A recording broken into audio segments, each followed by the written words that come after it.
I'm on this D-Day map, as you can see here. Um, yep, these are the boats that are coming up to the shore with these. Yeah, and I'll get to that in a minute. Now, I don't know what this beach is supposed to represent. Hold on, let me check my notes here. I don't know if this is supposed to represent Utah Beach or Omaha Beach. Now, Omaha Beach was in Norway, France, which was the biggest defense ever in the German line. And let me tell you about something like this. Let's say I am right here, like hold on. The troops had to come out here and swim all the way there, but their pack is 60 pounds, and they're a bit like this. They're like this, and they can just like barely even breathe. That's what it was like for the Allied soldiers on D-Day. In fact, when you even step off, you would be shot dead, and it is night time. Let me just fix it for a moment. Hey, that's better. And the Germans were actually shooting the American soldiers when they were in the boats, and it was just a very sad day. And for the air, these guys, there was nothing in the air but just B-17 bombers. Now, before the boats came onto the beachhead, the bombers were bombing this. They were bombing this, and this is just a creative map, so don't judge it. And somewhere right there, like. And guess how? And these bombers, there were so many of them. They were holding so many bombs. And guess how many casualties of the Germans were? 0. There were 0. There was 0 deaths for the Germans when all of these bombers came to bomb. That was something. And I was watching this film about D-Day, and once the soldiers got onto the beachhead, there was just so many bullets that was coming in, like that they had flies in front of their faces. And it was kind of a bit sad. And the Germans were trying to defend as much as they can. And plus there were, like, on this map there were minefields, and when I was watching, I heard that there were minefields, but I don't think that they were on the beachhead. At least I don't think.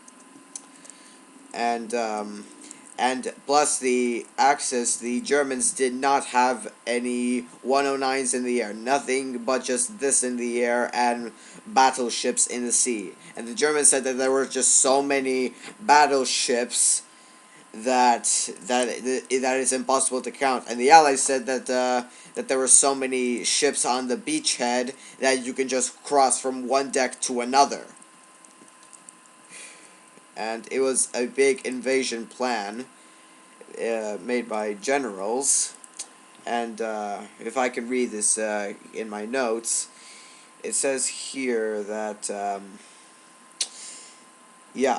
upwards 40,000 ships that were crossing the channel of northern coast of France.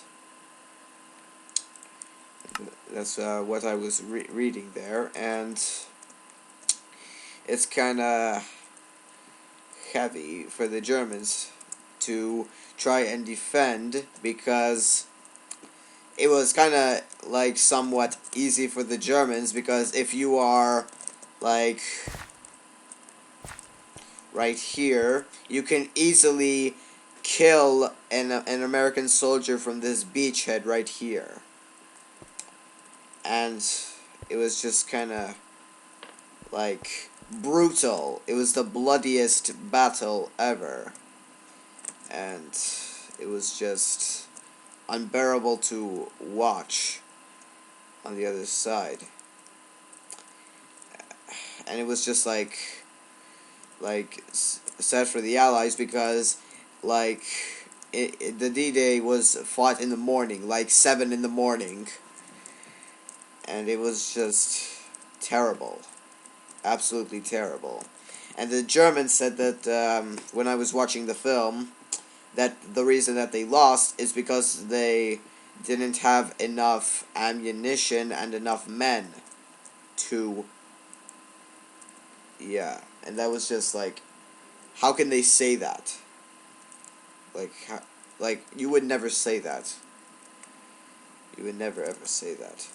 And if I can take a look at my notes again, on Utah Beach when I was watching the film, on Utah Beach there weren't that many casualties because there weren't any defenses in the shoreline. Like at least not much, but there were still like some Germans shooting at the American soldiers.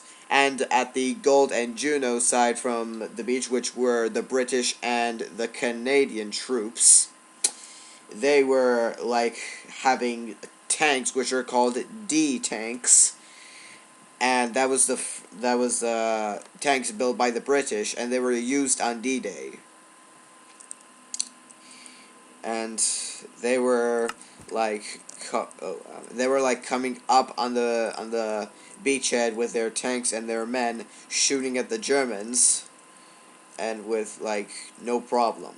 But it was just little information in the script. It's like lots of information for the U.S. And it was over, I think, in around 12. I think at noon on D-Day, June 7th, 6th, at 12, and they said that there were over 10,000 men dead on D-Day, and they were young men. They didn't even live to see their 20th birthday. And it was just a sad day, and a huge invasion on Norway France here.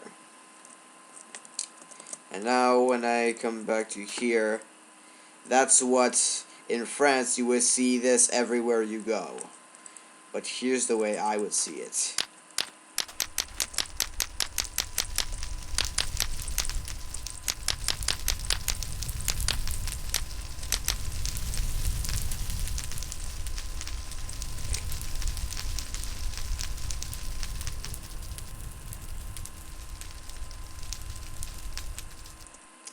And I'm just gonna let that burn.